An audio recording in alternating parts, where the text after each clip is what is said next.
اور ان کے لیے خاص طور پر چناؤ ہونا جو نبوت کی علامت ہے. یعنی فرشتے حضرت جبرائیل علیہ السلام اور فرشتے ظاہر حضرت جبرائیل علیہ السلام لے کے آتے تھے نا پیغام، تو سبھی پیغمبروں کے پاس، تو ان کے پاس بھی وہ آئے. تو یہ اس چیز کی یدل علی نبوتہا، تو یہ اس بات کی طرف اشارہ کرتا ہے کہ حضرت مریم کو نبوت عطا کی گئی تھی، کہ ان کے پاس وحی کا آنا اور ان کو چن لیا جانا خاص طور پر. پھر آگے وہ کہتے ہیں وَالنَّبُوَّةُ تَكُونُ لِلنَّاسِ دُونَ الرِّسَالَةِ، اور نبوت عورتوں کو بھی دی جا سکتی ہے اگرچہ رسالت نہیں. نبی نبی یعنی رسول نہیں مگر نبی. رسول کا مطلب کہ جس کے پر کتاب نازل ہو یا کوئی تعلیمات شریعت نازل ہو اور وہ آگے پہنچائے، وہ نہیں. لیکن نبوت نبی ہونا جو ہے عورتوں کو بھی دی جا سکتی ان کے مطابق. پھر یہاں پہ خاص طور پہ اسی آیت کا حوالہ دیتے ہوئے انہوں نے یہ ساری بات جو اس میں کہی گئی ہے، فرشتوں کا خطاب اور اللہ کا انتخاب اس بات کی علامت ہے کہ حضرت مریم کو نبیوں کی طرح اللہ کی طرف سے براہ راست ہدایت ملی، براہ راست ہدایت ملی. اس بات کی وہ دلیل دیتے ہیں. وہ دلیل دیتے ہیں کہ قرآن میں ایک اور مقام پر سورہ حج میں اللہ تعالیٰ فرماتے ہیں اللہ فرشتوں میں سے بھی رسول چنتا ہے اور انسانوں میں سے بھی. اللہ یستفی من الملائکتی رسولا ومن الناس، تو یعنی رسول چنتا ہے، رسول کا مطلب پیغام لانے والے. اب اوپر انہوں نے کہا ہے کہ رسول نہیں ہے، وہ نبی ہیں. بہرحال یہاں لفظ رسولن رسول استعمال ہوا ہے، لیکن دیگر مقامات پہ اللہ نے انبیاء کے لیے بھی استفاء چننے کا لفظ استعمال کیا ہے، چونکہ آل عمران میں حضرت مریم کے بارے میں ہے ان اللہ استفاء کی، یعنی اللہ نے تمہیں چن لیا. تو یہ وہی چننا ہے جس کا ذکر نبیوں اور رسولوں کے لیے آتا ہے. پھر اس کے بعد وہی پوائنٹ کہ اللہ تعالیٰ کی طرف سے وحی، اور یہ پھر سورہ مریم میں ڈائریکٹلی آتا ہے نا، فناداہا من تحتہا اللہ تحزنی. یہ آگے جا کے سورہ مریم میں آتا ہے جب ان کی پیدائش کا ذکر ہے. پھر اس نے فرشتے نے یا عیسیٰ نے اس کے نیچے سے اسے پکارا غم نہ کر جب وہ بچے کی پیدائش ہوئی. اب یہاں پہ دو رائے وہاں ہیں، وہ تو ہم آیت نہیں کر رہے، لیکن یعنی حضرت جبرائیل علیہ السلام نے یا عیسیٰ نے، حضرت عیسیٰ نے بچپن میں بولنا سیکھا تھا، تو اس بارے میں دو رائے دی جاتی ہیں. وہ پھر اس کے لیے باقاعدہ طور پہ کچھ دلائل دیے گئے. لیکن پوائنٹ یہ ہے کہ ان کو ڈائریکٹلی پکارا، براہ راست خطاب تسلی اور رہنمائی انبیاء کے ساتھ مخصوص سمجھی جاتی ہے. یہ دلائل دی ہے نا انہوں نے. حضرت عیسیٰ علیہ السلام کی پیدائش اور مریم کا معجزہ. حضرت مریم علیہ السلام کے بطن سے بغیر باپ کے حضرت عیسیٰ علیہ السلام کا پیدا ہونا بذات خود ایک عظیم معجزہ جو صرف نبیوں اور رسولوں کے ساتھ مخصوص ہوتا ہے. حضرت مریم علیہ السلام کے نبی ہونے کے بارے میں ابن حزم رحم اللہ، انہوں نے باقاعدہ طور پہ ان کی کتاب کا ذکر بھی ہے اور ان کے بارے میں آتا ہے کہ انہوں نے دلائل دی ہیں اور ان کا پورا نام، ان کی تاریخ پیدائش. ابن حزم رحمہ اللہ نے حضرت مریم علیہ السلام کو نبی قرار دیا اور ان کی کتاب کا یہ نام ہے. ٹھیک ہے، اس کتاب کا ریفرنس دیا. دلائل وہی سیم دلائل ہیں ان کے بھی. ان پر فرشتے نازل ہوئے، انہوں نے مریم سے خطاب کیا، اللہ تعالیٰ نے غیب کی خبریں دی. قرآن میں ان کے لیے استفاء چن لینا اور تطہیر جیسے الفاظ آئے جو نبوت کی علامت ہے. اللہ نے حضرت موسیٰ کی والدہ پر بھی وحی فرمائی، خود ہی وہ کہہ رہے ہیں اس بات کو، اور مگر مریم پر اس کی زیادہ وضاحت کے ساتھ تفصیل کے ساتھ مطلب ان سے بات چیت ہوئی. ابن حزم کے نزدیک عورتیں بھی نبی ہو سکتی ہیں اور حضرت مریم ان میں سے ایک تھی. تو یہ تھی ان کی رائے جو کہتے ہیں کہ وہ نبی تھی. اب آ جائیں دوسری رائے کی طرف. حضرت مریم نبی نہیں تھی بلکہ صدیقہ اور ولی تھی. یہ کون کون ہے؟ یہ کچھ تو یہ ہیں ذرا جن کا ذکر ہے جو بڑے بڑے ہیں، اور باقی پھر اہل سنت اور جماعت کے باقی کے اور بہت سارے علماء، یعنی میجورٹی جو ہے، کثرت جو ہے وہ اس رائے پہ متفق ہے. اور یہ کیا دلائل دیتے ہیں کہ نبوت مردوں کے ساتھ مخصوص ہے، کیونکہ وہ سورہ نحل کی آیا جو ہے 43 اس کا ایگزامپل دیتے ہیں، یعنی اس کی دلیل دیتے ہیں. وَمَا أَرْسَلْنَا مِن قَبْلِكَ إِلَّا رِجَالًا نُوحِي إِلَيْهِمْ، اور ہم نے آپ سے پہلے صرف مردوں ہی کو نبی بنا کر بھیجا جس کی طرف ہم وحی کرتے ہیں. اب صرف مردوں سے مراد کیوں لی گئی ہے آپ کے خیال میں بتائیں؟ یہاں مردوں کا لفظ تو نہیں آیا، مرد کا مطلب مذکر کا لفظ، لیکن یہ مردوں ہی کو نبی بنا کر بھیجا. اس آیت کے اندر کون سا لفظ ہے جس سے یہ دلیل لی جا سکتی ہے؟ جی شاباش، رجالن. یہ رجالن جو ہے ظاہر ہے رجلن کی جمع ہے نا. اب اگر آتا جنرلی تو کچھ اور لفظ استعمال ہوتا جو کامن ہوتا، لیکن یہ آیت واضح کرتی کہ اللہ تعالیٰ نے صرف مردوں کو نبوت کے لیے منتخب کیا. پھر اس کے بعد ایک حدیث جس میں کامولا من الرجالی کثیرن ولم یکمل من النسائی الا مریم بنت عمران و آسیۃ امرأۃ فرعون. یہ بخاری اور اس کی حدیث ہے. مردوں میں بہت سے کامل ہوئے مگر عورتوں میں صرف مریم بنت عمران فرعون کی بیوی آسیہ کامل ہوئی.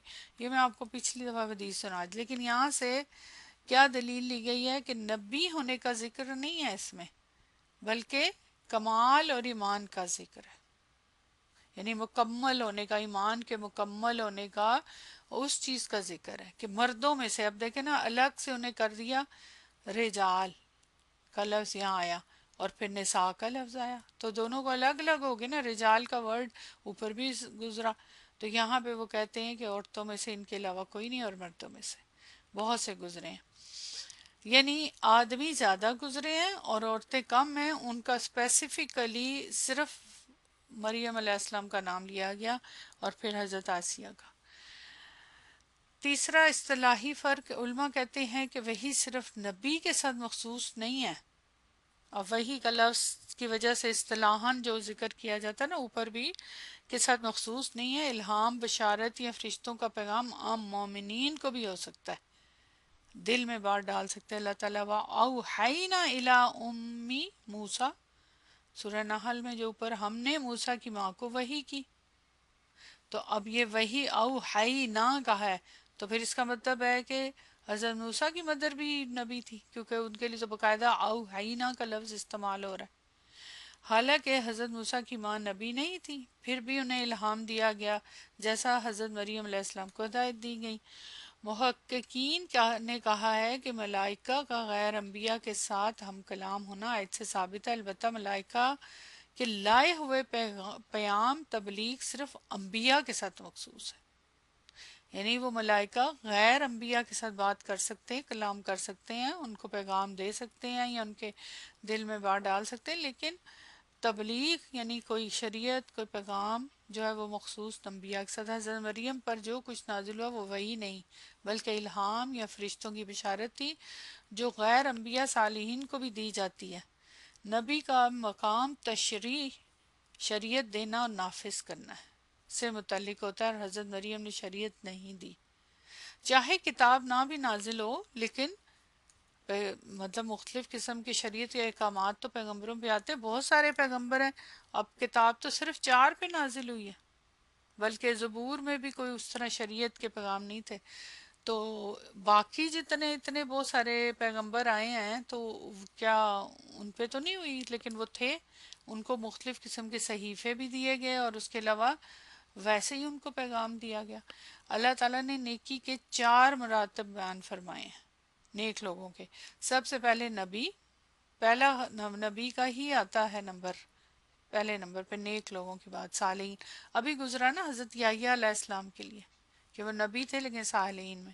پھر صدیق، پھر شہید، پھر صالحین. نبی کے بعد صدیق کا درجہ ہے نبی کے بعد، اور حضرت مریم کے لیے اعزاز قرآن پاک سے ثابت ہے، تو وہ اسی اس میں آتی ہے نا، اس کیٹیگری میں آتی ہیں. تفسیرات کا خلاصہ، مختلف قسم کی جو بڑی بڑی تفسیریں ان میں شارٹلی ایک جملہ کہ ابن کثیر جو ہے ان کے ہاں حضرت مریم علیہ السلام کو اللہ نے شرف بخشا، ان پر فرشتے نازل ہوئے مگر وہ نبی نہیں تھی بلکہ ایک ولیہ، صدیقہ اور عابدہ تھی. انبیاء مرد ہوتے ہیں. راضی امام راضی نے اپنی تفسیر میں کہا، انہوں نے اس امکان کی پر بحث کی کہ اگر وہی فرشتوں کا خطاب اور اللہ کی طرف پیغام ہی نبوت کی دلیل ہو تو حضرت مریم نبی ہو سکتی ہیں، لیکن انہوں نے یہ بھی کہا کہ جمہور علماء کے نزدیک عورتوں کو نبوت نہیں ملتی۔ اگر یہ خالی دلائل ہوں پھر تو ان کو کہا جا سکتا ہے نبی، کیونکہ ساری وہ دلائل ہیں، لیکن چونکہ نبوت کے بارے میں آ گیا کہ وہ صرف مردوں کو ملتی ہے تو بات ختم ہوگی۔ علامہ آلوسی، انہوں نے بھی دونوں اقوال نقل کیے اور کہا کہ بعض کے نزدیک حضرت مریم نبی تھی، مگر قول جمہوریہ یہ ہے کہ وہ نبی نہیں تھی، البتہ اللہ کی مقرب صدیقہ عظیم درجے کی ولیہ تھی۔ اجماع امت علماء اسلام نے صراحت سے لکھا ہے کہ ما کانت مریم نبیہ، مریم نبی نہیں تھی۔ تفسیر طبری اور یہ ساری جتنی بھی ہیں جن میں اجماع نقل کیا نبوت صرف مردوں کے لیے، تو یہ دو رائے ہیں۔ تو اب میرا خیال ہے کہ اس میں کوئی ابہام نہیں ہونا چاہیے کہ وہ نبی نہیں تھی، ٹھیک ہے، ان کو نبوت نہیں ملی تھی۔ ہاں، نبوت سے پھر اگلا جو درجہ ہے کہ وہ ان کا جو درجہ نبوت کے بعد، یعنی نبوت سے نکل کے، تو وہ بالکل ہے، اس میں کوئی شک نہیں کہ وہ تھیں، بہت ہی نیک خاتون تھیں، اور پھر ان کا ساری ڈیٹیل ہمارے سامنے ہے۔ تو یہ آپ کے سامنے میں نے تھوڑا سا بیان کر دیا تاکہ تھوڑا سا آئیڈیا ہو جائے۔ دلائل جو ہوتے ہیں نا وہ چیز کو کلیئر کر دیتے ہیں کہ کیا ہے اس کے اندر نا، کہ کون کس نے کیا رائے دی ہے۔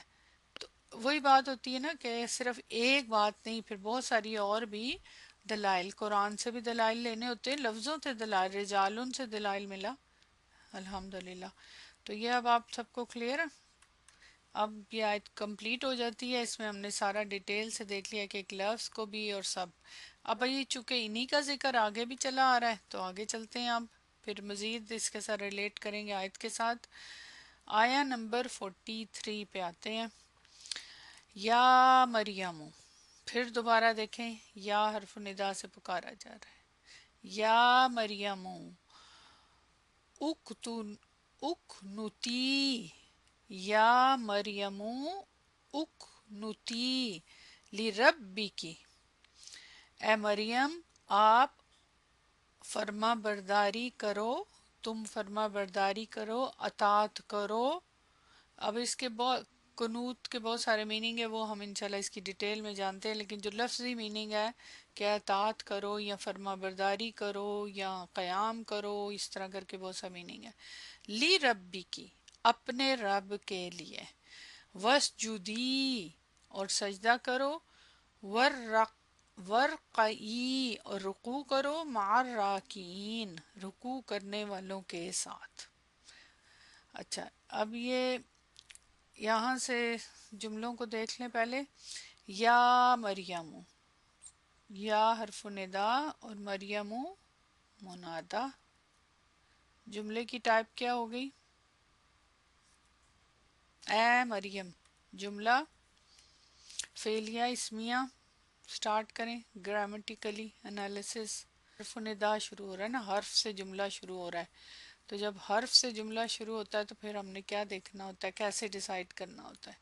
جی، جملہ فعلیہ، لیکن فعل تو نہیں ہے یہاں پہ، تو پھر فعلیہ کیوں کہہ رہے ہیں آپ لوگ؟ جملہ فعلیہ بہت کلیئر ہے کہ یہاں پہ فعل محذوف ہے، ٹھیک ہے، انہیں پکارا جا رہا ہے، فعل محذوف کی وجہ سے جملہ فعلیہ۔ اب جملے کی پھر ٹائپ کون سی ہوگی؟ چونکہ جو حذف مانا جائے فعل کو تو پھر ندائیہ، ندا دی جا رہی ہے نا، تو یہ ندائیہ ہو گیا۔ ندائیہ جملہ جو ہوتا ہے وہ کس ٹائپ کا ہوتا ہے، خبریہ یا انشائیہ؟ سٹیپ بائی سٹیپ بتائیے گا نا۔ انشائیہ، ٹھیک۔ کیوں انشائیہ ہوتا ہے؟ کیونکہ یہ کون سا جملہ ہوتا ہے انشائیہ؟ یہاں پہ خاص طور پہ اس سیاق و سباق میں اس کو کیا پھر کہیں گے؟ فعلیہ، ندائیہ، انشائیہ۔ جب ندا دی جائے تو کیا ہوتا ہے؟ کوئی بات کرنی ہوتی ہے نا، کوئی جی طلبیہ، کیونکہ طلب ہے نا اس کے اندر، رائٹ، تو وہ طلبیہ، تو یہ اس کی ڈیٹیل آ جائے گی الحمدللہ، ٹھیک ہے۔ تو اندازہ کریں جملے کے، اب ہر ایک کو دیکھیں تو ایک الگ سے دیکھیں نا، اب جملہ فعلیہ کوئی بھی شخص دیکھے گا جس کو اتنا زیادہ علم نہیں ہے اس چیز کا، وہ تو نہیں سمجھ سکتا جملہ فعلیہ، کیونکہ فعل محذوف ہے. ہمیں پتہ ہے کہ یہاں فعل محذوف ہے، انہیں پکارا اے مریم. پھر ندا ہے، ندا جو ہے یعنی پکارنا، پھر انشائیہ کا میننگ تلبیہ کے ساتھ. تو یہ اس کی ڈیٹیل ہوگی، تو یہ جملہ الگ ہو گیا. اخنوتی، اس کا روٹ ورڈ بتائیں گے؟ اخنوتی، یا متکلم تو ہو گیا نا انتی کی ضمیر، ٹھیک ہے، متصل ضمیر. جی قنوت سے نا، قاف نون تا، شابش، قاف نون تا، قنوت سے. تو اس کا مطلب کہ روٹ ورڈ تو بالکل سامنے موجود ہے. شروع میں حمزہ ہے اور اینڈ پہ یا ہے. تو حمزہ کس چیز کی علامت ہے؟ یہ کون سا والا حمزہ ہے بتائیے؟ امر کا حمزہ، یہ امر کا حمزہ ہے نا، ٹھیک ہے نا. تکتونی نہ تھا. اب اس کا وہ جو صیغہ ہے نا فعل مضارع کا، وہ ذہن میں لے آئے نا. تکتونی نہ، تو وہ اس کو چینج کیا، امر کا حمزہ آ گیا اور اس کو امر بنایا گیا، رائٹ. یہاں پہ یہ جو یا ہے، یہ خاص یا ہے نا، ٹھیک. تو یہ کیا ہے؟ کون سی والی ضمیر کو کر رہی ہے؟ فاعل انتی کی ضمیر کو، ٹھیک. کہ تم قنوت اختیار کرو، اطاعت اختیار کرو. تو یہ انتی کی ضمیر حضرت مریم علیہ السلام کی طرف جا رہی ہے جو کہ فاعل ہے. اوکے. لی ربی کی، اپنے رب کے لیے. لی حرف جر، ربی اسم مجرور، جار مجرور، متعلق ہے فعل، کی ضمیر مضاف الیہ. وسجودی، اور، تو اس کا مطلب ہے یہ بہت کلیئر ہے کہ یہ کیا ہے؟ عطف یعنی معطوف. اسجودی، اب یہاں پہ دمہ، یہاں پہ دمہ، یہاں ہم نے کیوں دمہ لگایا دونوں جگہوں پہ؟ ورقائی، اگر ادھر حمزہ پہ کچھ لگانا ہے تو کسرہ لگے گا. ارقائی، کیوں؟ یہاں دو جگہوں پہ دمہ، کیونکہ آپ کی طرف سے جواب آنا چاہیے. کیونکہ اس کا آئین کلمہ جو ہے وہ اس پہ دمہ ہے، ٹھیک ہے. آئین کلمہ اس کا تھرڈ لیٹر پہ دمہ نا، تھرڈ نہیں سیکنڈ لیٹر پہ، تھرڈ نہیں سیکنڈ. آئین کلمہ نا، سجدہ میں جیم، آئین کلمہ کی حرکت کو دیکھنا ہوتا ہے نا، اس کے حساب سے پھر آپ نے امر کے اس کے اوپر لگانا ہوتا ہے. تو یہاں جیم کے اوپر، یہاں دیکھیں آئین کلمہ کیا ہے؟ راقعہ، تو قاف کے اوپر فتح ہے، تو اب یہاں کسرہ لگے گا. تو یہ تو ایک وہ بیسک رول ہے نا، تجوید کا بھی رول ہے. تو ورقائی ہم تو واؤ کے ساتھ ملا کے پڑھیں، لیکن ارقائی، اسجودی، اسی طرح اقنوتی، یہ بنے گا. تو یہ تینوں فعل امر کے سیغے ہیں، تینوں کیا ہوں گے؟ جملہ فعلیہ، رائٹ. تینوں جملہ فعلیہ. پھر آگے کیا نام دیں گے اس کو بتائیے؟ دوسرا نام فعلیہ کے بعد امریہ، امریہ. پھر اس کے بعد انشائیہ، اور پھر اس کے بعد سیم طلبیہ، کیونکہ اس میں تو امر میں تو ہے ہی، پیورلی طلب ہوتی ہے نا، رائٹ. تینوں جملے سیم ہیں، تینوں جملہ فعلیہ، کیونکہ تینوں امر کے سیغے، اور تینوں میں یہ جو اینڈ پہ یا ہے یہ فاعل ہے، اور یہ حضرت مریم علیہ السلام کی طرف جا رہا ہے. لیکن یہاں پہ پھر ظاہر ہے پہلے والا جملہ جو ہے اس کو معطوف علیہ کہیں گے، اور یہ دو جو ہیں اس کے پر معطوف ہوں گے، ٹھیک ہے. یہ ہوگی بات. آگے مع ظرف ساتھ کے میننگ میں، الراکعین، فاعلین، کون سا صیغہ ہے؟ اسم فاعل. جمع کا صیغہ جمع مذکر سالم، اور مجرور حالت میں کیونکہ مضاف الیہ ہے. رکوع کرنے والوں کے ساتھ، تو آپ دیکھ لیں صفت کا صیغہ ہے، رکوع کرنا اور ساتھ پلس والے، رکوع کرنا کام اور والے. اب اس سے بڑے امپورٹنٹ بات سمجھ آتی ہے نا، ٹھیک ہے. اور کوئی؟ تو یہ یہاں کتنے ٹوٹل جملے کتنے ہوئے الگ الگ؟ اگر ہم ٹوٹل جملے کریں تو کتنے ہوئے؟ سب سے پہلا ظاہر ہے ندائیہ ہو گیا، دوسرا یہ والا ہو گیا، الگ الگ اگر کریں آپ تو ٹھیک ہے نا، تیسرا یہ ہو گیا، اور چوتھا یہ ہو گیا، ٹھیک ہے، بلکہ اس کے ساتھ پورا آپ اس کو کنسیڈر کریں نا، کیونکہ یہ پورا اس کے ساتھ ظرف ہی ہے، لیکن چونکہ باقی دو جو ہیں ان کو کیا کنسیڈر کیا جا رہا ہے؟ معطوف، تو اس لحاظ سے پھر دو ہوئے، ٹھیک ہے نا، پھر تو دو ہوئے نا، کیونکہ معطوف تو وہ یہاں سے لے کے یہاں تک سارا ایک جملہ کنسیڈر کریں گے، تو پھر دو ہوئے، یہ والا الگ ہے، یہ نمبر 1 اور یہ نمبر 2، ٹھیک ہے جی ہاں شاباش۔ فعل امر کو ایکسپلین نہیں میں نے کیا، تو فعل امر کیا ہوگا؟ فعل امرن مبنی علی، کیا اس کا ہوگا، کیسے کہیں گے اس کو؟ اقنوتی وسجدی حذف نون، کیونکہ یہ کون سا والا وہ ہے؟ انتی کا سیگا، تو یہ کیا تھا ویسے، کیا تھا اگر اس کو کریں وسجودی کو، اس جودی کو تس تس جو دی نا، ٹھیک ہے، تس جودینا، اسی طرح یہ تو یہاں پہ حذف نون ہو گیا، تو تس جودی یہاں سے اس کو حذف کیا اور یہاں پہ حمزہ لے آئے، اور یہاں تو ایک ذرا یاد دہانی۔ چلے الحمدللہ، یہ تو آپ کا ہو گیا کمپلیٹ انالیسس، ایزی تھا، چھوٹی سی آیت ہے، لیکن اس کے اندر بہت کچھ ہے جو آپ کو ڈسکس کرنا ہے انشاءاللہ۔ اچھا، اس آیت میں سب سے پہلے اگر آپ دیکھیں یہاں پہ کیا ہے، حضرت مریم علیہ السلام کو پکارا جا رہا ہے، پیچھے بھی پکارا گیا، اب دوبارہ پکارا جا رہا ہے، یا مریم، اب یہ کون پکار رہا ہے ان کو؟ کیا فرشتے پکار رہے ہیں، یعنی فرشتہ پکار رہا ہے حضرت جبرائیل علیہ السلام، یا اللہ تعالیٰ ڈائریکٹلی بات کر رہے ہیں آپ کے خیال میں؟ پیچھے بھی جو ٹاپک چلا رہا ہے اس کو ذہن میں رکھے، بتائیے۔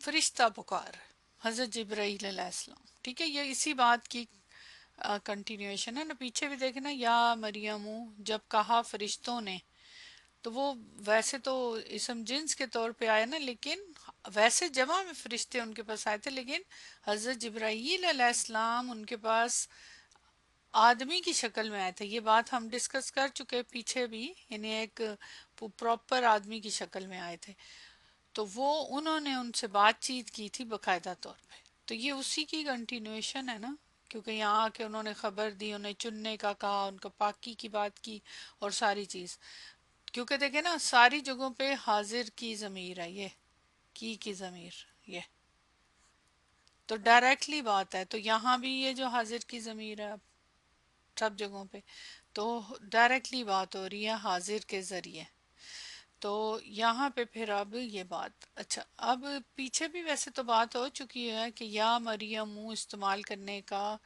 کیا وہ ہے مقصد، اس سے کیا معنی نکلتا ہے، لیکن اب دوبارہ استعمال ہوا اے مریم، حالانکہ استعمال ہو چکا تھا لیکن دوبارہ ان کو نام لے کے مخاطب کیا گیا، اور پھر جس مقصد کے لیے کیا گیا وہ بھی پھر اپنی جگہ ہے، تو بتائیے اس میں کیا معنی ہوگا، اس کو دوبارہ ریپیٹ کریں،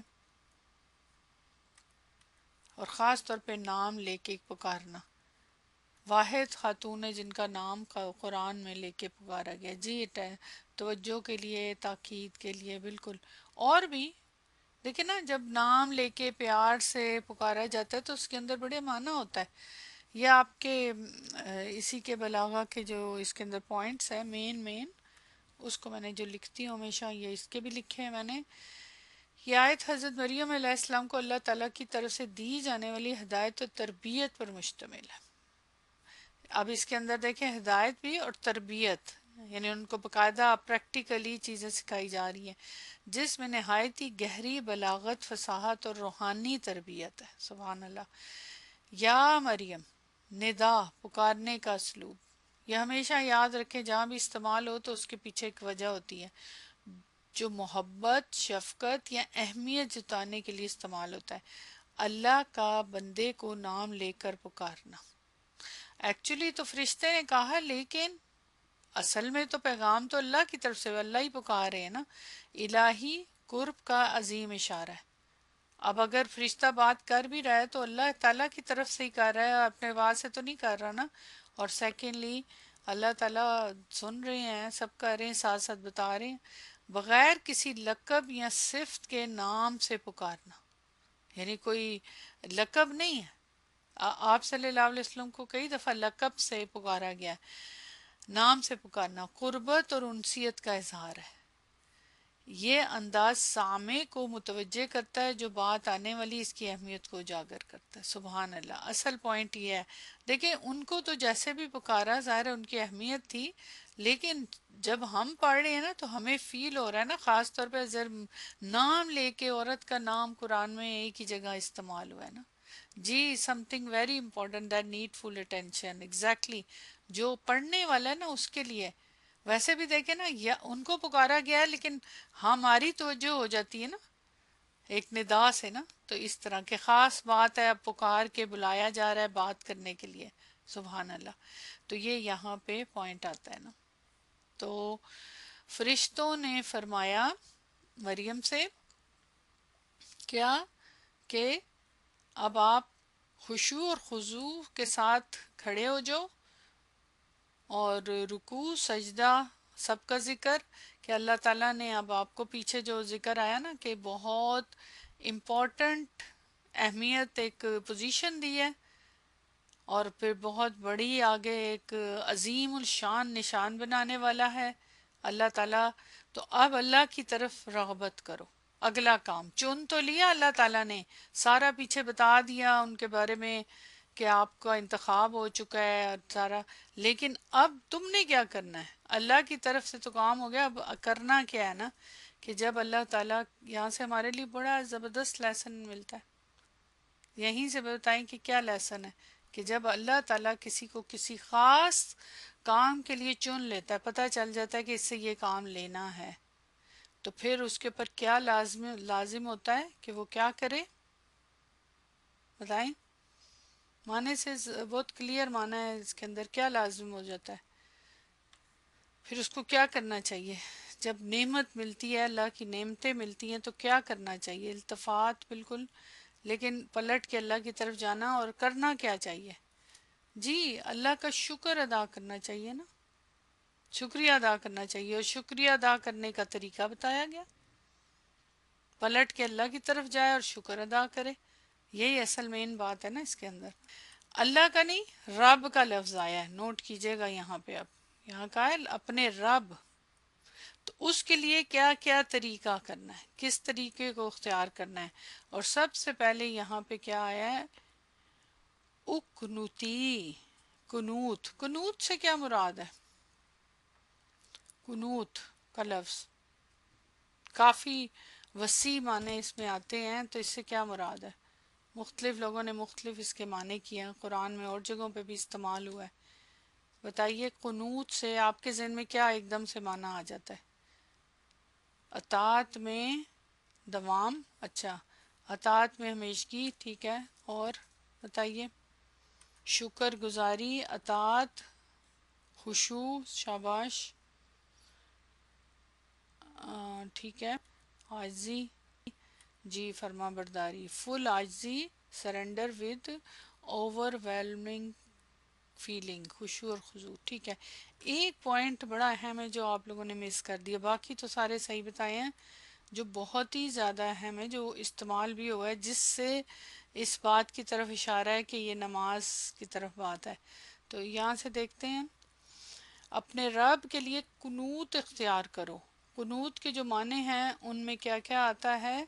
اطاعت گزاری، خشوع اور خضوع کے ساتھ لمبی عبادت، قیام، لمبی دیر تک کھڑے رہنا، حدیث میں اس کی ملتی ہے، وہ ابھی آگے نیچے جا کے بتاتی ہوں۔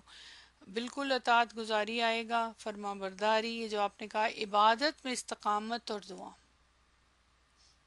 یہ اس کے مین جو معنی ہے نا، پھر وہ سیاق و سباق سے جو بھی معنی ہوتا ہے، تو یہاں فعل جو استعمال ہوا ہے فعل امر ہے نا، حکم ہے جو زور اور تاکید کا اسلوب ہے. چونکہ فعل امر استعمال ہوا ہے، فعل امر جہاں بھی ہوگا، سورہ ملک میں بھی آپ پڑھا ہے آپ نے اور بھی جگہوں پہ، کہ فعل امر کی ایک خاص قسم کا امپیکٹ ہوتا ہے. اور ساتھ پھر لی ربی کا لام کس چیز کا ہے؟ اپنے رب کے لیے، اختصاص تخصیص کے لیے. لی یہاں بالکل پیورلی کسی اور کے لیے نہیں، اپنے رب کے لیے، صرف اپنے رب کے لیے حسر کا میننگ آئے گا. کیوں؟ کیونکہ تاکہ نیت خالص ہو. اور پھر رب کا کلمہ آیا، کیوں رب نہیں چنا ہے، رب نہیں سارا کچھ دیا ہے، رب نہیں وہ حیثیت دی ہے، تو پھر اسی کی طرف اسی کے لیے جھکنا ہے نا، اسی کے لیے سب کچھ کرنا ہے نا. سبحان اللہ نا. اب یہاں پہ نا یہ جو قنوت کے لیے مختلف لوگوں نے مختلف معنی بہت سے لکھے اور پھر قرآن سے بھی اس کی دلیل دی ہے. جیسے مختلف تبع تابعین قتادہ ہے، ان کا قول ہے کہ اس کا میننگ ہے کہ رب کی اطاعت پر کمر بستہ رہے. پھر اس کے بعد سعید نے انہوں نے قول ہے کہ رب کے ساتھ مخلص اخلاص کے ساتھ رہنا، مطلب مخلص ہو جاؤ. پھر مجاہد کا قول ہے کہ نماز میں طویل قیام کرو. اس کا مطلب یہ ڈائریکٹلی میننگ یہ ہے کہ لمبی نماز پڑھو، طویل قیام. ٹھیک، یہ میننگ الگ الگ میننگ لیے نا. مطلب قانتین کا مطلب جو ہے میننگ کیا ہے کہ اطاعت کرنے والے، اطاعت کی حالت. اچھا، اس کے لیے پھر ظاہر ہے قرآن کی دلیلیں بھی دی گئی ہیں. اب سورہ بقرہ میں ہم نے پہلے پڑھا ہی تھا نا، یاد ہے آپ کو؟ یہ آیا نمبر 238، حافظو علی الصلاۃ والصلاۃ الوسطی، حفاظت کرو اپنی نمازوں کی اور خاص طور پہ درمیانی نماز. اس کو ہم بہت ڈیٹیل سے ڈسکس کر چکے ہیں. کیوں؟ کیونکہ یہ نماز عصر کے لیے. وقومو، اور کھڑے ہو جاؤ، للہ اللہ کے لیے، قانتین. اب یہاں کھڑے ہونا، قیام کا لفظ تو ادھر سے آ گیا نا، اللہ کے لیے اختصاص ہو گیا. قانتین کا یہاں معنی کیا لیا گیا اس والی آیت میں؟ تائین، یعنی اطاعت کرنے والے. ٹھیک ہے، اللہ کی فرما برداری کی حالت میں. یہ ویسے بھی ادھر یہاں پہ حال بن رہا ہے نا، کھڑے ہو جاؤ اس حال میں کہ تم قانت ہو، قانتین، اطاعت کی حالت میں. یہاں یہ میننگ کیا گیا. پھر اس کے بعد دوسری ایک اور آیت کا حوالہ ہے سورہ روم.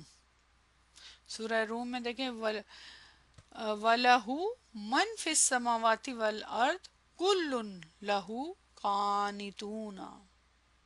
یہاں کیا معنی آپ کو فیل ہو رہا ہے؟ ایکچولی سارے معنی گھوم پھر کے ایک ہی اس طرف جاتے ہیں، لیکن پھر بھی اگر دیکھا جائے تو کیا معنی سمجھ آتی ہے؟ کیونکہ یہاں تو ہر ایک کی بات ہو رہی ہے نا، اسی کے لیے جو آسمانوں اور زمین میں ہے. کلن، ہر کوئی اس کے لیے، قانتون، کیا معنی لیں گے یہاں پہ؟ ہر کوئی، ہر کوئی سے مراد انسان، جانور، سب.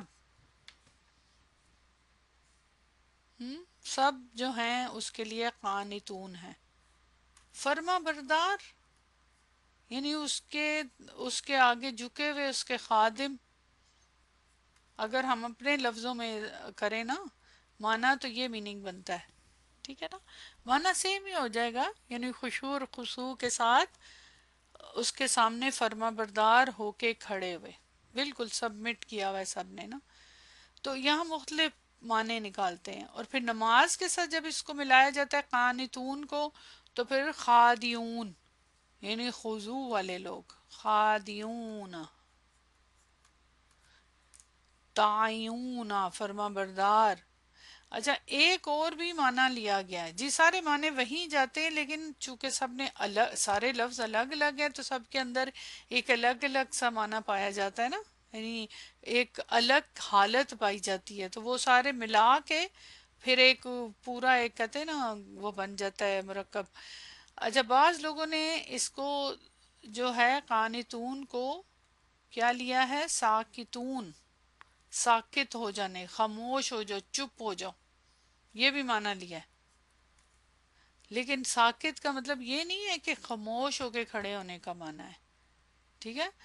بلکہ جیسے آپ صلی اللہ علیہ وسلم نے فرمایا کہ جب نماز یا تلاوت یا تسبیح کی جاتی ہے نا، تو اس وقت پھر کیا کرنا ہوتا ہے؟ گفتگو نہیں کرنی ہوتی۔ اب نماز میں تو بات نہیں کر سکتے، اسی طرح اگر آپ کوئی عبادت خصوصی کر رہے ہیں کچھ، تو اس میں آپ بات نہیں کریں گے نا، گفتگو جائز نہیں ہے نا۔ کہ اکثر آپ نے دیکھا ہے لوگوں کو خوب باتیں کر رہے ہوتے، ساتھ ساتھ تسبیح کے دانے گرا رہے ہوتے، اکثر میں نے ایسے دیکھا ہے۔ میں بڑی حیران ہوتی ہوں کہ وہ کس چیز کے اوپر، جب آپ باقاعدہ طور پہ کنٹینیوسلی، یہ الگ بات ہے کہ آپ اگر کچھ کر رہے ہیں، ذکر اذکار کر رہے ہیں، تو اب رک کے اس کے بعد بات کر سکتے ہیں، اس میں کوئی وہ نہیں ہے سوائے نماز کے۔ لیکن صلوات پڑھتے ہوئے نہیں آپ کر سکتے، ظاہر ہے، لیکن اگر آپ کوئی اذکار کریں کچھ بھی، تو اب رک جائیں، رک کے بات کریں اور پھر دوبارہ شروع ہو جائیں۔ اسی طرح اذان کا بھی ہے، لیکن اکثر میں نے دیکھا ہے، آپ نے بھی دیکھا ہوگا کہ باقاعدہ گرتے جاتے ہیں، ایسے ایسے کر کے گراتے جاتے ہیں دانے، اور باتیں کرتے جاتے ہیں باقاعدہ طور پہ۔ تو وہ بڑا عجیب سا لگتا ہے نا۔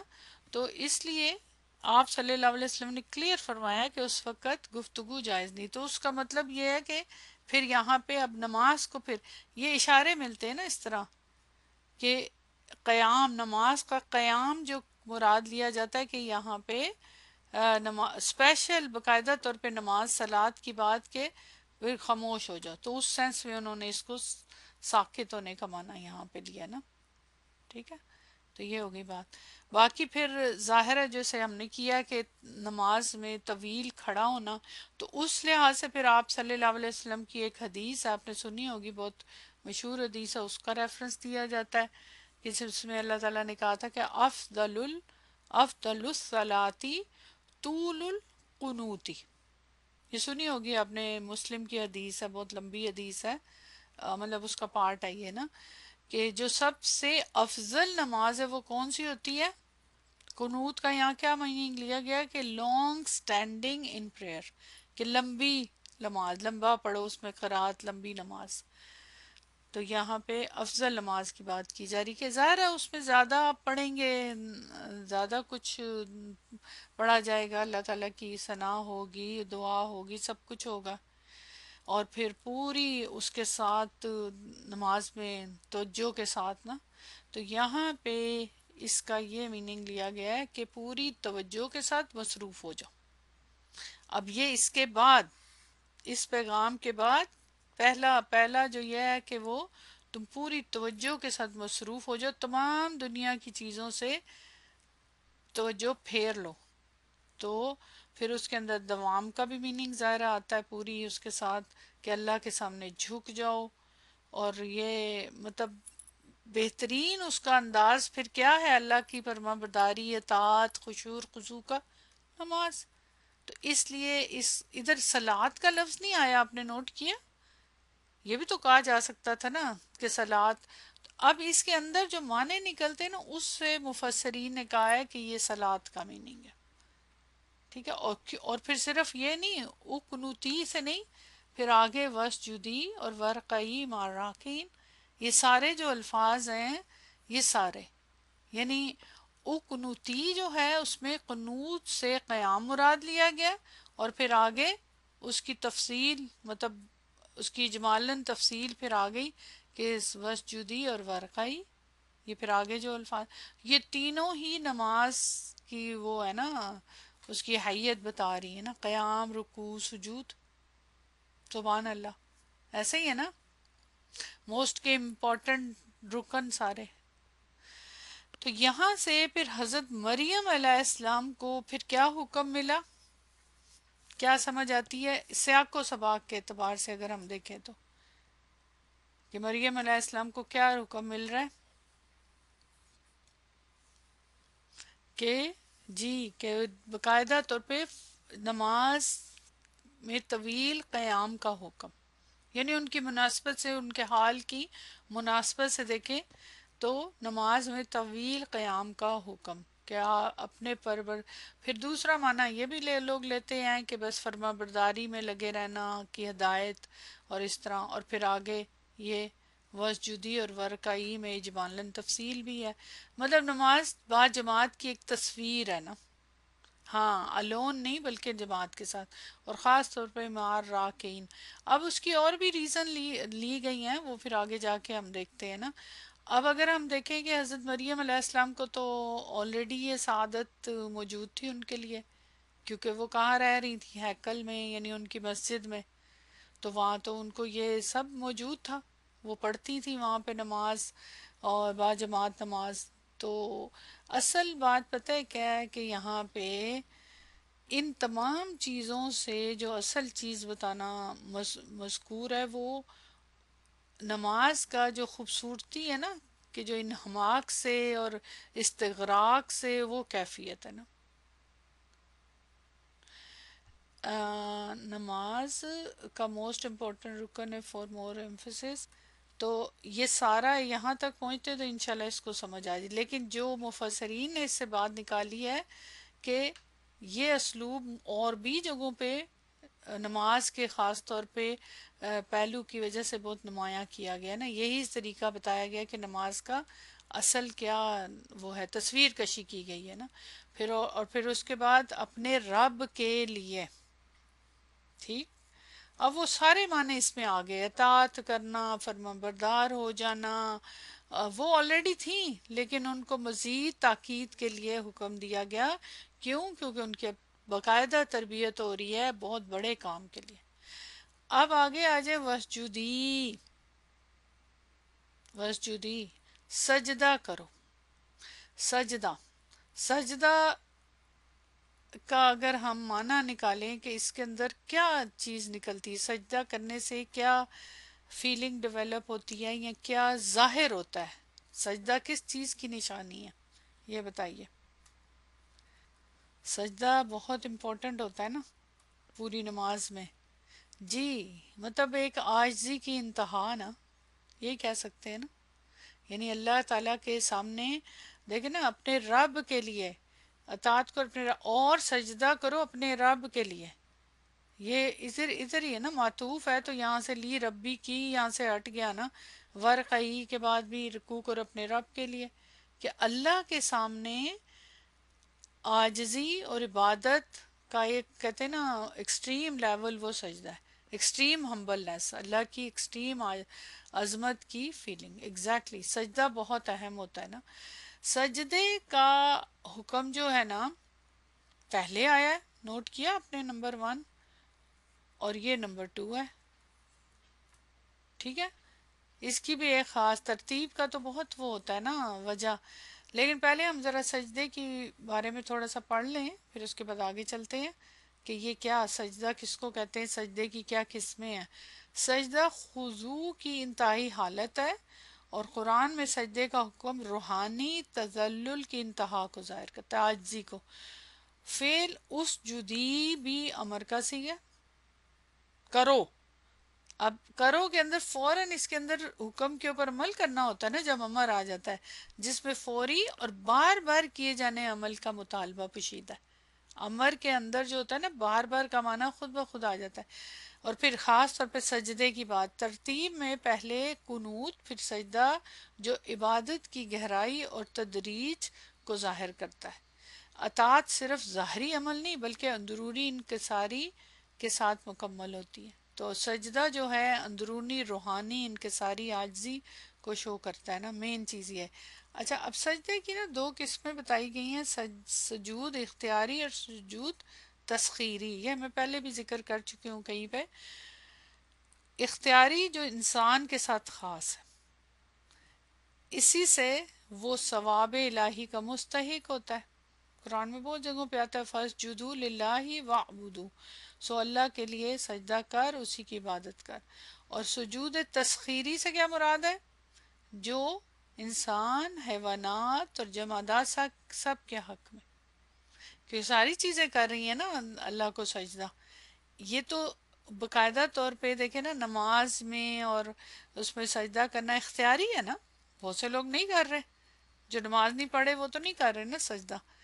لیکن جو تمام جتنے بھی مخلوقات ہے باقی ان کے لیے قرآن میں استعمال ہوتا ہے نا، سورہ رعد میں آتا ہے وَلِلَّهِ يَسْجُدُ مَن فِي السَّمَاوَاتِ وَالْأَرْضِ، اور فرشتے اور سب جتنے بھی ہیں جو آسمان میں ہیں اور جو انسان زمین میں ہے، ایون اور بھی مخلوقات، چاروں ناکار اللہ ہی کو سجدہ کرتے ہیں، اور صبح شام اس کے سائے اس کو سجدہ کرتے ہیں، صبح شام ان کے سائے بھی اسی کو سجدہ کرتے ہیں۔ تو یہاں پہ یہ ساری ڈیٹیل، یعنی یہ کہ ایسا سجدہ جو آلریڈی ہر وقت کرتے ہیں لوگ، انسان بھی، فرشتے بھی اور باقی مخلوقات بھی۔ اب ان کے سجدے کس طرح کے وہ ہمیں نہیں معلوم، لیکن کرتے ہیں نا، وہ کرتے ہیں۔ تو دو قسم کے سجدوں کا ذکر آتا ہے، مطلب اس کی دو قسمیں ہیں نا۔ اچھا، اب جو میرا سوال ہے کہ یہاں پہ اگر ہم نماز کے حوالے سے دیکھیں تو رکوع تو نمبر 1 پہ آتا ہے اور یہ نمبر 2 پہ آتا ہے سجدہ، مطلب ترتیب کے اعتبار سے یہ ہو گیا نا قیام اور یہ، لیکن اس کو پہلے لے آئے اس کو بعد میں، کہ اس کی کیا ریزن ہے بتائیے؟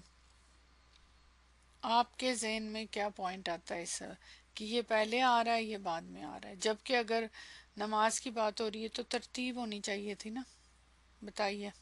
اچھا، آپ لوگوں نے جو پوائنٹس لکھے میں ان کو پڑھتی ہوں۔ آپ کا کہنا یہ ہے کہ نماز کا طریقہ بنی اسرائیل کا، مگر آپ نے ساتھ میں بھی کہا ہے سجدہ الون اینڈ ود جماعت، یعنی جماعت کے ساتھ بھی ہوتا ہے اور الون۔ سجدہ شکر تو بہت کم ہے نا، وہ تو ایک خاص موقع پہ آپ کرتے ہیں، لیکن یہ ہم تو جس سینیریو میں بات کریں قیام اور یہ نماز کی، تو اس میں تو پھر سجدہ بعد میں ہے نا۔ اچھا، آپ کا یہ بھی کہنا ہے کہ یہ واو جو ہے یہ جمع کرتا ہے صرف، اچھا ان لوگوں میں رکوع نہیں تھا، شاباش۔ جتنی بھی آپ نے سارے پوائنٹ لکھے ہیں سارے اسی سے ریلیٹ کر رہے ہیں۔ سب سے پہلے تو میں یہاں سے آپ کے نوٹ سے ڈسکس کر لیتے ہیں، پھر اس کے بعد خود سے بھی بات کریں گے۔ سجدے کا حکم پہلے رکوع کا بعد میں ہوا ہے، حالانکہ رکوع سجدے سے پہلے ہوا کرتا ہے اگر نماز کے اعتبار سے دیکھیں تو، کیونکہ ہم نے یہی بات کی ہے نا کہ ان کو نماز کا حکم ملا ہے تو سیاق و سباق سے، تو اس کی وجہ ایک تو کہی گئی ہے وہی جو آپ نے کہا کہ واو عاطف ہے، ترتیب پر دلالت نہیں کرتی، یعنی اس میں معطوف علیہ کا معطوف و مقدم ہونا ضروری نہیں ہے، لیکن اگر ایسے ہے تو ٹھیک ہے، لیکن پھر بھی جو ہم نے تقدیم اور تاخیر کا رول پڑھا ہوا ہے نا بلاغہ میں، تو آخر کار ترتیب اگر نہ بھی ہو تو اس کو تقدیم میں کیوں لایا گیا، اس کی اہمیت ہے نا یہ تو، ٹھیک ہے نا۔ تو اس کے بعد پھر دوسری بات، دوسرا پوائنٹ جو ہے کہ سجدہ رکوع میں سجدے کا ذکر مقدم فرمایا ہے اس لیے کہ سجدہ خشوع اور خضوع کا انتہائی مقام ہے، جو آپ نے کہا امپورٹنس کی وجہ سے، عظمت کی وجہ سے، اور نماز میں اعلیٰ درجات کا حامل ہے تو تمام ارکان پر فضیلت رکھتا ہے، اس لیے اس کا ذکر رکوع سے پہلے کیا گیا۔ اس سے نماز کی خارجی ترتیب کی تعلیم مقصود نہیں ہے، یہاں پہ یہ کوئی بتانا مقصود تھوڑی ہے کہ پہلے قیام کرو پھر سجدہ کرو، آئی مین پھر رکوع کرو پھر سجدہ۔ نماز جس کو آتی ہے اس کو پتہ ہی ہے کہ نماز کا کیا طریقہ ہے نا۔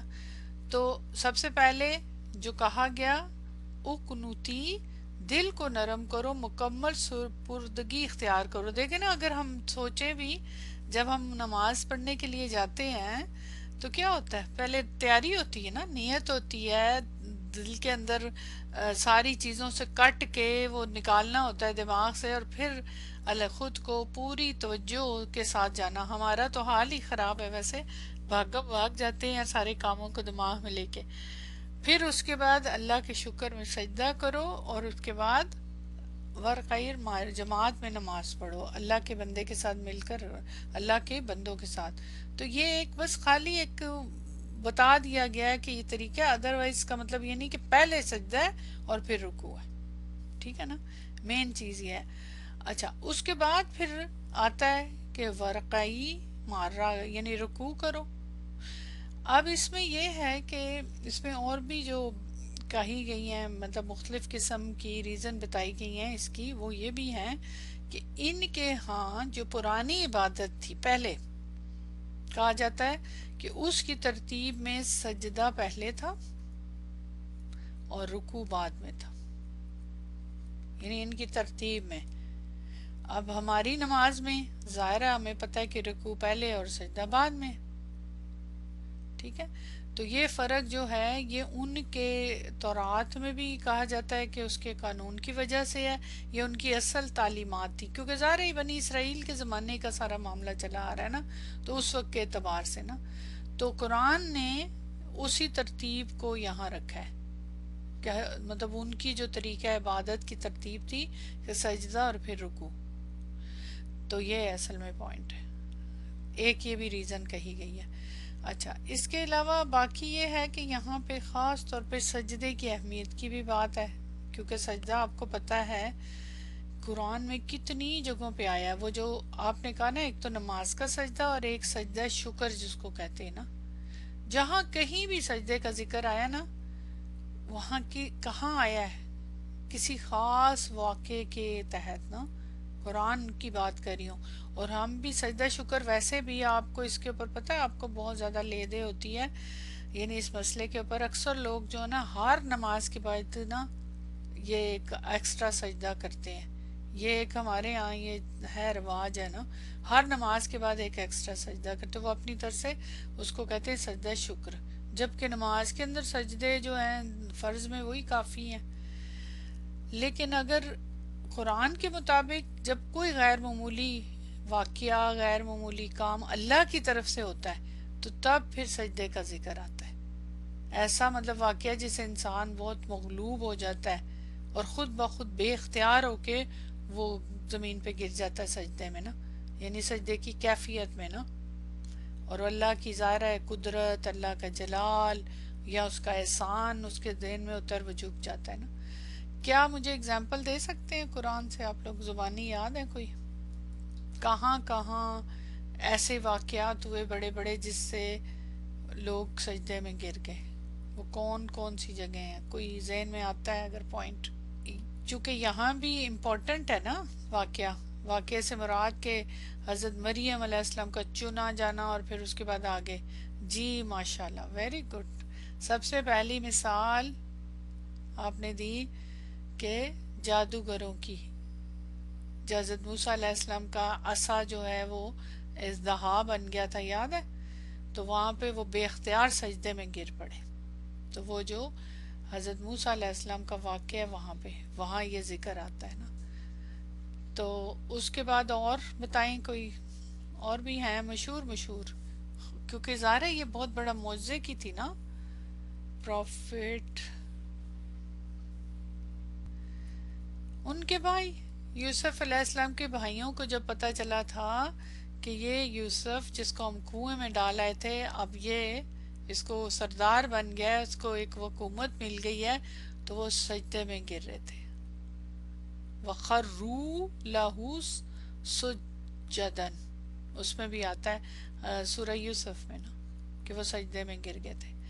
اس کے علاوہ اگر آپ یاد کریں کہ نجران کے جو عیسائی وفد نبی صلی اللہ علیہ وسلم کے پاس آئے تھے، پھر انہوں نے قرآن سنا تو وہ بھی سجدے میں گر گئے تھے. وہ مطلب بڑے بڑے واقعات جو ہے نا، اصل بات سجدے کی اہمیت کے لیے نا. جی بالکل. پھر اس کے بعد مطلب کوئی بھی ایسی چیز جو انسان کو جھنجھوڑ دے، حیران کر دے، یا اس کو کوئی نعمت ملے، ایسی چیز جو اس کو اندر تک ہلا دے، تو سجدہ تو پھر بنتا ہے نا. جی بالکل. ہاں پیرنٹس کو سجدہ، بالکل وہ بھی آتا ہے. اب یہاں پہ حضرت مریم علیہ السلام کو جو عظیم مقام دیا جا رہا ہے، تب اس کا شکر اور اس کی عظمت کے اظہار کے لیے انہیں کہا جا رہا ہے، اب یہ ان کی ٹریننگ ہو رہی ہے نا، ان کو سکھایا جا رہا ہے سجدہ کرو. اور اس کا کیا مقصد ہے یہ اب اینڈ پہ جا کے پتہ چلے گا کہ اتنی ڈیٹیل اس طرح، حالانکہ وہ تو آلریڈی اتنی عبادت گزار تھیں، وہیں رہتی تھیں، وہیں پہ نماز بھی پڑھتی تھی، سارا کچھ کرتا، تو وہ اب کیوں اتنی؟ اس کے پیچھے ایک وجہ ہے. ٹھیک ہے، آگے آ جائے. ورقائی، ورقائی اور رکوع کرو. اب رکوع جو ہے سجدے کے اب اگر مقابلے میں یا بات کریں تو اس کا کیا اظہار ہے؟ یہ بھی کس چیز کا اظہار ہے؟ رکوع کرو. بتائیے. Humbleness, very good. یہ بھی عاجزی کا ہی اظہار ہے، یعنی اللہ تعالیٰ کے سامنے جھکنا ہے، انکساری اور وہ اوبیڈینس کا اظہار. جھکنا ہے نا سجدے سے. پہلی پوزیشن اگر ہم لیں تو اس کے اعتبار سے نا، اس کو بھی یہاں سے پڑھ لیں، پھر اس کے اوپر مزید بات کرتے ہیں دوسرے لحاظ سے. رکوع عبادت کی جسمانی علامت ہے جس میں انکساری اور خشوع. ہم نے پڑھا تھا بڑی ڈیٹیل سے یہ بات پہلے بھی، کہ مطلب پہلا سٹیپ ہے نا یہ. تو سجدے کے بعد رکوع کا ذکر ترتیب معمول کے برخلاف ہے، جو بلاغت کا اسلوب التفات ہے، تاکہ رکوع کی اہمیت اور اس کی جماعت کے ساتھ ادائیگی کی طرف توجہ دلائی جائے. اچھا، یہاں میں نے زیادہ نہیں لکھا کیونکہ وہ اتنی لمبی تفصیل لکھنے کا مقصد نہیں ہے، یہ آلریڈی آپ بھی جانتے ہیں. اب آپ کو پتہ ہے کہ بنی اسرائیل کے حوالے سے رکوع کے ہمیشہ پہلے بھی ذکر آ چکا ہے، ہم نے پہلے بھی پڑھا تھا، اس کو ڈسکس کیا تھا کہ رکوع کا ان کے ساتھ خاص طور پہ ذکر آتا ہے. کیوں؟ کیا ایسی باتیں ملتی ہیں رکوع کے حوالے سے، اور خاص طور پہ رکوع کرنے والوں کے ساتھ رکوع کرو کی بات آ رہی ہے؟ نماز کا یہ جو پورشن ہے اس کا ان کے ساتھ کیا تعلق ہے خاص طور پہ؟ ویسے تو ان کی ترتیب میں تھا، یہ رکوع تھا، سجدہ بھی تھا، اگر ان کی ترتیب میں ایسے تھا تو صحیح، لیکن اس کا خاص طور پہ ذکر آتا ہے. اور دیکھیں نا، خالی یہ نہیں کہا ورقائی رکوع کرو، مع الراکعین، رکوع کرنے والوں کے ساتھ. آپ لوگ بھول گئے ہیں شاید کہ انہوں نے رکوع کو سکپ کر دیا تھا، یعنی رکوع کرنا چھوڑ دیا ہوا تھا. رکوع ان کی نماز کا حصہ تھا، لیکن انہوں نے نماز میں سے رکوع کو کرنے یہ والا حصہ چھوڑ چکے تھے. سجدے کو تو وہ مانتے تھے لیکن رکوع کو وہ سکپ کر دیتے تھے. تو اس وجہ سے زیادہ تر جو ہے نا، دیکھیں کہ رکوع کرنے پہ زیادہ زور ہے. رکوع ان کے ٹائم میں نا مطلب نکل گیا ہوا تھا نا، تو سجدہ تھا، سجدہ ضرور تھا اس کے اندر ہے نہیں، لیکن ایکچولی رکوع بھی آپ دیکھیں نا تو سجدے ہی کی فارم ہے نا، ایک طرح سے تھوڑا سا جھکنا ہے نا. اور اس کے لیے میں دیکھ رہی تھی کہ بخاری اور مسلم میں آتا کہ جب آپ صلی اللہ علیہ وسلم سواری پر قرآن پڑھ رہے ہوتے تھے تو سجدہ تلاوت سر کے اشارے سے یوں کر لیتے تھے جیسے رکوع کی حالت کے لیے نا. یعنی ویسے تو سجدہ تلاوت میں سجدہ باقاعدہ کرنا ہوتا ہے، لیکن چونکہ وہ سواری پہ ہوتے تھے تو پوری طرح سے جھک کے سجدے کی طرح سر نہیں لگاتے تھے سواری پہ، یعنی ماتھا نہیں لگاتے تھے. بالکل جھکنا جو ہے نا وہ ضروری نہیں ہے، تو مطلب ایسے ڈاؤن جیسے رکوع کی حالت میں ڈاؤن ہو جاتے تھے، تو وہ بھی کافی ہے. اب جو لوگ پڑھتے ہیں چیئر پہ نماز پڑھتے ہیں یا اس طرح، تو وہ بھی تو سچویشن ہوتی ہے نا، اس میں بھی دیکھیں چیئر پہ نماز کے لیے رکوعی ایک طرح سے سجدہ بھی رکوعی کی حالت کی طرح کا ہوتا ہے نا. لیکن بیسیکلی ان کے لیے خاص طور پہ یہ جو ذکر آیا نا کہ رکوع کرو رکوع کرنے والوں کے ساتھ، کیونکہ انہوں نے رکوع کو چھوڑ دیا تھا. ان کی نا آپ دیکھیں، اگر ان کی میں نے آپ کو دکھائی تھی ایک دفعہ ان کی نماز کی ویڈیوز وغیرہ، سجدہ بھی ان کا عجیب سا اب ہوتا ہے سم ٹائم، شاید ڈیفرنٹ پڑھتے ہوں گے، باقاعدہ لیٹ ہی جاتے ہیں زمین کے اوپر، بالکل ایسے لیٹ جاتے ہیں آگے لمبے ہاتھ کر کے. ویسے یہ لوگ ویڈیوز نہیں بناتے زیادہ، بہت اکا دکا کوئی بنی ہوئی ہیں، شاید کسی نے چھپا کے بنا لی ہوئی ہیں، جیسے ہم لوگوں کی نمازوں کی تو بہت ہوتی ہے نا، لیکن ان کی ویڈیوز نہیں بنتی ہیں، بہت کم ہوتی ہیں. ان کی اذان کی بھی ویڈیو میں نے آپ کے ساتھ شیئر کی تھی تو کتنی ڈیفرنٹ تھی نا. تو یہاں پہ خاص طور پہ ذکر آیا کہ راکعین کے ساتھ رکوع کرو، یعنی اللہ تعالیٰ کے ساتھ کے سامنے جھکنے والوں کے ساتھ اللہ کے آگے رکوع کرتے رہو، اس طرح جس طرح رکوع کرنے والے کرتے ہیں. تو اس سے کیا معنی نکالا گیا فائنل؟ مار راکعین، یہ کون ہے مار راکعین؟ رکوع کرنے والے، جن کے ساتھ رکوع کرنا ہے. یہاں سے موسٹلی وہ چیز نکلتی ہے جو جس کا ذکر آپ نے، جماعت، یہاں سے جماعت کا ذکر کرنا، ٹھیک ہے؟ کیونکہ آپ کو پتا ہے نا کہ جماعت میں شامل ہونے کے لیے اگر کوئی لیٹ ہو گیا تو کس پوائنٹ تک وہ رکعت اس کو ملے گی بتائیں؟ یعنی اگر لیٹ ہو گئے نا، نماز جماعت شروع ہو جاتی ہے تو کہاں پہ جا کے ہم شامل ہوں تو آپ وہ والی رکعت پا لیتے ہیں؟ بتائیے. کم از کم اگر امام کے ساتھ رکوع میں شامل ہو جائے نا، رکوع میں شامل ہو جائیں تو اس رکعت کو پانا سمجھا جاتا ہے نا. اب وہ ظاہر ہے آپ رکوع میں جو ہی مطلب آپ انٹر ہوئے ہیں تو وہ رکوع میں جا رہے ہیں، تو آپ رکوع میں جا کے شامل ہو جائیں تو وہ رکعت آپ پا لیتے ہیں نا. تو اسی لیے نماز کو رکوع کی تعبیر کیا گیا نا. مار راکین کی قید با جماعت نماز کی اہمیت کو واضح کر رہی ہے نا. تو یہ ایک طرح سے نماز کی تصویر کشی ہو گئی نا باقاعدہ طور پہ. رکوع کی بہت اہمیت ہے کیونکہ ان کے حساب سے بھی خاص طور پہ ہی ہے نا. مار راکین رکوع کرنے والوں کے ساتھ ماں کا استعمال اجتماعیت اور عبادت بالجماعت کی تاکید کرتا.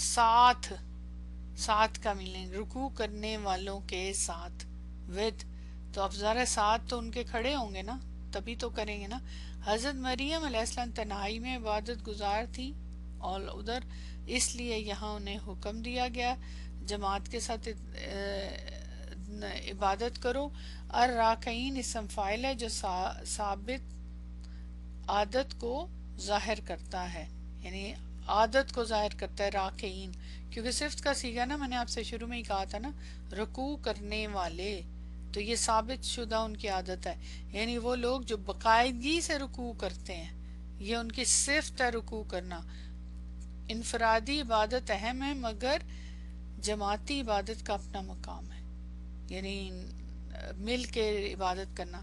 اہل خشوع کی صحبت اپنانا بھی تربیت کا حصہ ہے، تو مطلب جو لوگ پڑھتے ہیں نمازیں ان کی صحبت میں رہنا.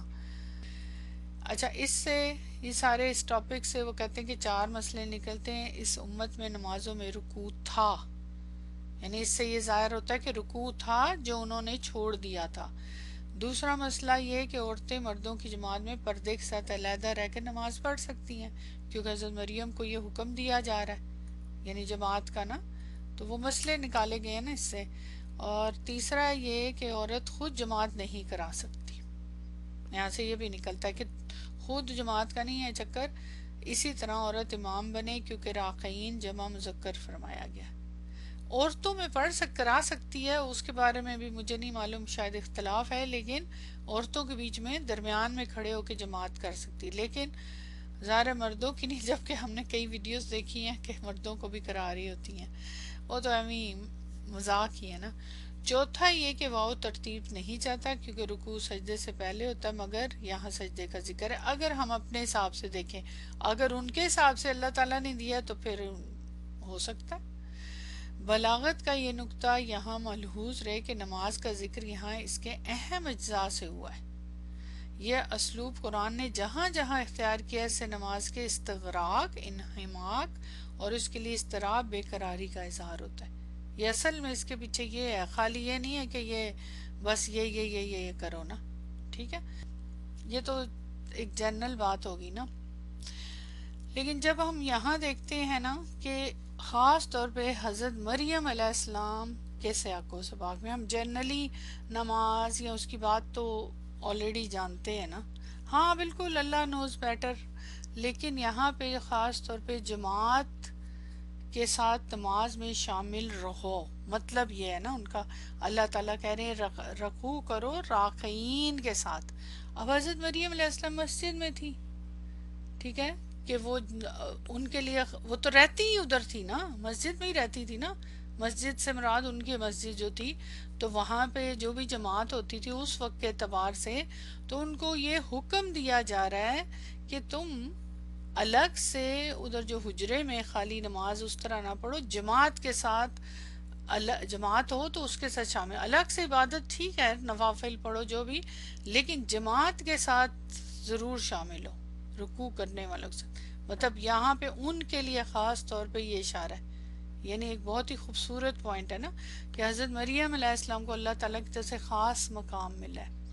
اب سوچیں ذرا، مطلب کہ اس کا مطلب یہ نہیں ہے کہ عام فرائض سے مطلب استثناء مل گیا ہے، اب وہ مقام ملا ہے تو اس کا مطلب ہے کہ ان کو اب نماز نہیں پڑھنی، جیسے ہمارے یہاں ہوتا ہے. ہمارے یہاں آپ نے سنا ہوگا کہ جو خاص طور پہ اپنے وہ تصوف کے اور وہ جو ہوتے ہیں، وہ اپنے آپ کو جو ایک مقام پہ لے جاتے ہیں، اور روحانی رجحان رکھنے والے جو لوگ نہیں ہوتے وہ، جی بالکل، وہ کیا کہتے ہیں ان کے عام، میں نے ایک دفعہ سنا تھا ایک ان کو یہ کہتے ہوئے بھی کہ اب تو اللہ تعالیٰ سے ہمارا خاص تعلق ہو گیا ہے، تو ہم جماعت میں نماز نہیں پڑھتے، ہم تنہائی میں اللہ سے زیادہ قرب محسوس کرتے ہیں آئسولیشن میں، تو اب وہ مطلب میری اللہ کے ساتھ خاص کنیکشن ہو گیا ہے نا، تو اگر میں جماعت میں نماز پڑھوں تو میرا کنیکشن ڈسٹرب ہو جاتا ہے، استغفر اللہ، عجیب سی باتیں، مطلب پاگل ہی ہو جاتے ہیں نا لوگ،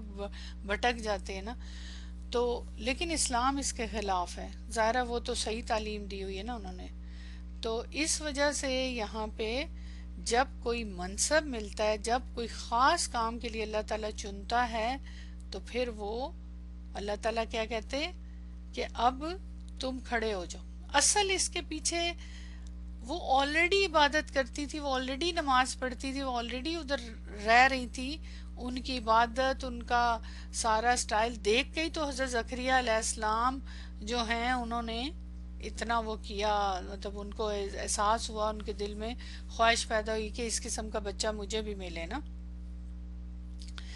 آ، جی کیا ریزن آپ نے لکھی؟ ایکچولی پوائنٹ یہ ہے، یہاں پہ جو پوائنٹ ہے کہ یہ بتانا مقصود ہے، یہ نہیں ہے کہ حضرت مریم علیہ السلام پہلے نماز نہیں پڑھتی تھی جماعت کے ساتھ، یا یہ ایسی بات نہیں ہے، یہاں یہ مقصد ہے، تاکید کی جا رہی ہے کہ اب زیادہ کھڑی ہو جاؤ، جیسے دیکھیں نا آپ صلی اللہ علیہ وسلم کو بھی ان کے بارے میں بھی آتا ہے نا کہ جب ان کو منصب دیا گیا تھا، ان کو جب تیار کیا تو پہلے تیار کیا گیا تھا نا، اور پھر کیا کہا گیا تھا، کون سی صورت میں آیا تھا بتائیں ذرا،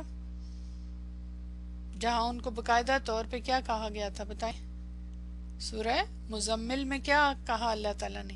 یا ایہا المزمل، اے کمبل لپیٹ کر لیٹنے والے، اوڑھ کر لیٹنے والے، قم اللیل الا قلیلا، اب آپ کیا کریں، کھڑے رہا کریں رات کو مگر تھوڑے حصے کے لیے، نصفہو، او آگے پھر وہ پوری ڈیٹیل آتی ہے، انہیں آدھا یا اس سے تھوڑا سا کم کر لیجئے، یا اس سے تھوڑا بڑھا لیں، اور پھر اصل بات کیا ہے، وَرَتِّلِ الْقُرْآنَ تَرْتِيلًا، یہ اصل بات یہ ہے، ہم عنقریب آپ پر قولاً ثقیلاً کیا کریں گے، بھاری ذمہ داری ڈالنے والے ہیں، عنقریب، سین آ رہا نا اس سے پہلے، جو اصل پوائنٹ ہے وہ آیا نمبر 8 میں آتا ہے کہ آپ صلی اللہ علیہ وسلم کو کہا جا رہا ہے وَاذْكُرِ اسْمَ رَبِّكَ وَتَبَتَّلْ إِلَيْهِ تَبْتِيلًا، کہ آپ صلی اللہ علیہ وسلم اپنے رب کے نام کا ذکر کیا کریں، ہر طرف سے کٹ کر بس اسی کے ہو کر رہ جائے، اور پھر آگے رب ہے مشرق کا اور وہ سب اس کے، تو یہ اصل پوائنٹ ہے، یعنی جب بھاری ذمہ داری کوئی دی جاتی ہے جن کو، ان کو پھر کہا جاتا ہے کہ یہ جو عام دنیا کے کام، عام دنیا کی چیزیں اس سے کٹ کے، حصوراً جیسے حضرت یحییٰ علیہ السلام کے لیے بھی استعمال ہوا، وہ بھی اسی اس میں آتا ہے نا کہ ان کے لیے بھی خاص قسم کی ایک ذمہ داری تھی ان کی، تو ان کو بھی اس طرح کا دیا گیا۔ ہاں ہمارے ہاں الٹ ہوتا ہے اس کے، کہ جب کوئی منصب ملتا ہے تو پھر ساتھ سہولتیں ملتی ہیں، یہاں پہ مشقت، اب یہ مشقت ہے نا، تربیت ہے نا، دیکھیں نا، آپ کو پتہ ہے کہ جتنی زیادہ عبادت کریں اتنی زیادہ مشقت ہے، یہ آسان تو نہیں ہے نا، آپ صلی اللہ علیہ وسلم تہجد پڑھتے تھے، ان کے اوپر تو فرض تھی تہجد نا، تو کچھ ایکسٹرا مشقتیں ڈال دی جاتی ہیں اللہ تعالیٰ کی طرف سے کہ اب آپ کھڑے رہیں اور کیا کریں، قرآن پڑھیں، غور و فکر کریں، نماز، سجود، اور سب اس کے ساتھ تعبیر دی گئی نا۔ اچھا ہمارے یہاں ایکچولی کیا ہوتا ہے، آپ نوٹ کریں، یہاں پہ ارکان کی بات ہے، یہاں کوئی پڑھنے کی بات نہیں آ رہی ہے، نوٹ کیا آپ نے؟ ہم اپنی نماز کے لیے ساری ہماری توجہ کس طرف ہوتی ہے، پڑھنا کیا، جبکہ نماز کا اصل کیا ہے، سجدہ، رکوع، قیام، آپ اس چیز کی بڑی اہم بات ہے نا، بندے کے دماغ میں اصل چیز کیا ہے کہ اس کو کھڑے ہو جانا ہے. جب آپ کھڑے ہو گئے نماز کے لیے، اصل رکوع سجود یہ نہیں اعمال کا نام ہے نا. ہم ہماری توجہ ہوتی پڑھنا کیا ہے، یا اس میں بھول گئے ہیں، یا کیا ہو گیا ہے. تو یہ خود بذات خود ایک بڑا کام ہے، اور اسی لیے ان پہ توجہ ہے. پڑھنا ہے ظاہر ہے وہ دعا ہے، لیکن الفاظ کی طرف توجہ دینا بھی بڑی بات ہے، لیکن وہ تو اتنی توجہ ہوتی نہیں کیونکہ معنی نہیں آتا. تو الفاظ یعنی جو بھی پڑھا جا رہا ہے وہ ضمنی حیثیت رکھتا ہے. اصل چیز کیا ہوتی ہے؟ قیام میں کھڑے ہو جانا، اللہ کے سامنے مطلب قنوت کی حالت میں، لمبے قنوت میں کھڑے ہونا، اور سجدے کی حالت میں، اور رکوع کی حالت میں نا. تو یہاں پہ ان کو بھی یہ کیا جا رہا ہے خاص طور پہ. اچھا اب چونکہ ٹائم ہو گیا ختم، لیکن اس ساری سچویشن کا اس کا مقصد کیا تھا یہ سب بتانے کا؟ ہم اپنے حساب سے سوچتے ہیں نا، لیکن یہ جو مخاطب لوگ تھے، جس لوگوں کے لیے یہ بتایا گیا جو سارا کچھ سچویشن، اس کے پیچھے ایک وجہ ہے. وہ انشاءاللہ ہم پھر نیکسٹ ٹائم ڈسکس کریں گے، اور پھر آگے چلیں گے انشاءاللہ تعالی. اگر خالی اس آیت کے اعتبار سے دیکھیں تو اس کے اندر جو ورڈ ہے ان کا ایک خلاصہ سا: یا مریم، ان کا مقام، قرب توجہ دلانا مقصود، ندا تشریف انسیت. ٹھیک ہے نا، جب آپ آواز دیتے ہیں نام لے کے. پھر اس کے بعد قنوت سے مقصد مکمل اطاعت اور خلوص کے ساتھ عبادت.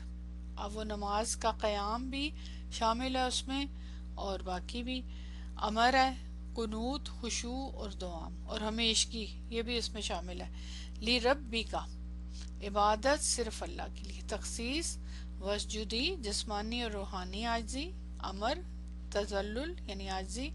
ورقعی، عمل میں ہم آہنگی اور اجتماعی پہلو. امر التفات، لوگوں کی طرف التفات. الراکین، تنہائی سے اجتماع کی طرف ترغیب. اور صحبت صالحین اور عبادت بالجماعت.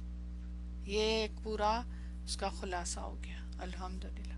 ٹھیک ہے، تو چلیں انشاءاللہ اس کے اوپر پھر ہم اب نیکسٹ کلاس میں آخری پوائنٹ اس کا دیکھیں گے کہ اس آیت سے کس چیز کا رد ہوتا ہے اور کیا مقصد ہے لانے کا اس طرح. ٹھیک ہے، سبحانک اللہم و بحمدک، اشہد ان لا الہ الا انت، استغفرک و اتوب الیک. السلام علیکم و رحمۃ اللہ وبرکاتہ.